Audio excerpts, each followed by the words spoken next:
ইন্নাল হামদুলিল্লাহ ওয়াসসালাতু ওয়াসসালামু আলা রাসূলিল্লাহ আম্মা বাদ।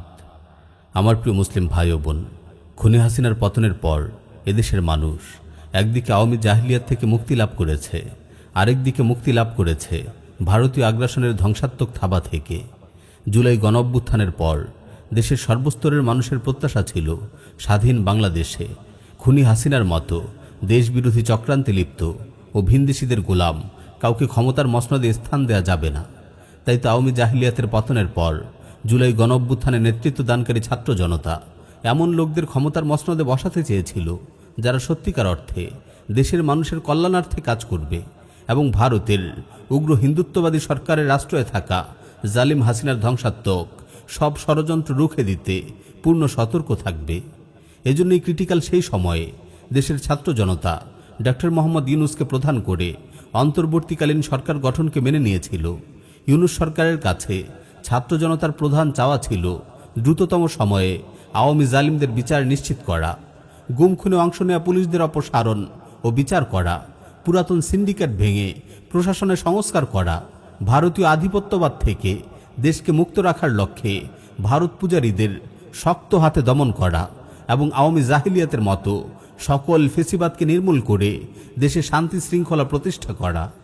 কিন্তু দুঃখজনক হলেও সত্য, ইউনূস সরকার ছাত্র জনতার এসব দাবি পূরণে তেমন গুরুত্বই দেয়নি, বরং তারা ক্ষমতা লাভের পর থেকে একে একে আমেরিকা ও জাতিসংঘের নানান ঘৃণ্য এজেন্ডা বাস্তবায়ন করে চলেছে।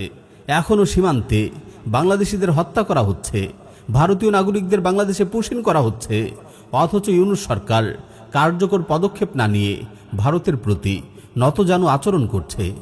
জালিম হাসিনা যেমন ভারতীয় আধিপত্যবাদ প্রতিষ্ঠার জন্য কসাই মোদির সাথে বিভিন্ন গোপন চুক্তি করত, ইউনূস সরকারও তেমনি এখনও পশ্চিমা দেশগুলোর সাথে নানান গোপন চুক্তি করছে, এদেশে পাশ্চাত্যের নানান ঘৃণ্য মতবাদ প্রতিষ্ঠার সুযোগ করে দিচ্ছে। আমার প্রিয় মুসলিম ভাই ও বোন, আপনারা দেখেছেন ইউনূস সরকারের ক্ষমতা লাভের পর এখনও বছর পেরোয়নি। এই অল্প সময়ে ডক্টর ইউনূস দেশ বিরোধী কত ভয়ঙ্কর ষড়যন্ত্রের ফাঁদে পা দিয়েছে। দেশের নিরাপত্তার দিকে তোয়াক্কা না করে ইউনূস সরকার জাতিসংঘের প্রস্তাবে রাখাইনের জন্য করিডোর দিতে সম্মতি দিয়েছে, চট্টগ্রাম বন্দর পরিচালনার দায়িত্ব তুলে দিয়েছে বিদেশি কোম্পানির হাতে, আমেরিকার সাথে গোপনে সামরিক ও বাণিজ্যিক চুক্তি করেছে, ঢাকায় জাতিসংঘ মানবাধিকার কমিশনের কার্যালয় স্থাপনের অনুমতি দিয়েছে, যাদের মূল লক্ষ্যই হচ্ছে মানবাধিকারের নামে ইসলামী শরিয়া, মুসলিমদের পারিবারিক আইন ও ধর্মীয় মূল্যবোধে হস্তক্ষেপ করা। এই জাতিসংঘ মানবাধিকার কমিশন দেশে দেশে বিকৃত যৌনাচার, LGBTQ সমকামিতার মতো ঘৃণ্য পাপাচারকে ছড়িয়ে দেয়া এবং এগুলোর বৈধতার জন্যই কাজ করে। তারা বিশ্বের যে দেশেই কার্যক্রম শুরু করেছে সেখানেই গৃহযুদ্ধ ও অস্থিতিশীল পরিস্থিতি সৃষ্টি করেছে, মুসলিমদের পারিবারিক কাঠামোতে আঘাত এনেছে।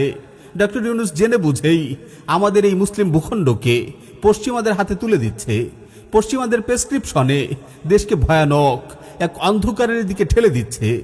LGBTQ সমকামিতার মতো সমাজ ধ্বংসকারী ঘৃণ্য বিষয়গুলোকে প্রমোট করা হচ্ছে, প্রণোদনা দিয়ে যৌনকর্মীদের পতিতাবৃত্তির কাজকে আরও উদ্বুদ্ধ করা হচ্ছে। আমার প্রিয় মুসলিম ভাই ও বোন, আজ যারা ইউনূস সরকারের এসব ঘৃণ্য এজেন্ডার বিরুদ্ধে সোচ্চার হচ্ছে, দেশের মানুষকে দেশ বিরোধী ও ধর্মীয় মূল্যবোধ বিরোধী ষড়যন্ত্রের ব্যাপারে সতর্ক করছে, তাদেরকে দমনের জন্য জঙ্গি আখ্যা দেওয়া শুরু হয়েছে।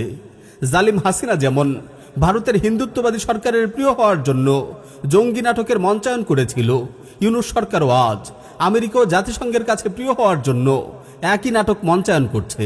ইউনূস সরকার ভেবেছে জঙ্গি নাটকের মঞ্চায়ন করে এদেশের তাওহীদি জনতার কণ্ঠকে স্তব্ধ করে দিতে পারবে, সহজে মার্কিন সাম্রাজ্যবাদীদের সকল এজেন্ডা বাস্তবায়ন করে ফেলবে।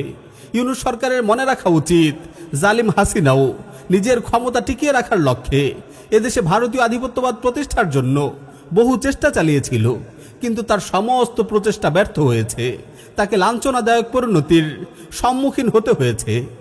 ইউনূস সরকারের অবশ্যই জানা থাকার কথা কেন এদেশের সর্বস্তরের ছাত্র জনতা জালিম হাসিনার বিরুদ্ধে বিক্ষুব্ধ হয়ে উঠেছিল, কেন খুনি হাসিনাকে ক্ষমতার মসনদ থেকে পালিয়ে যেতে হয়েছিল।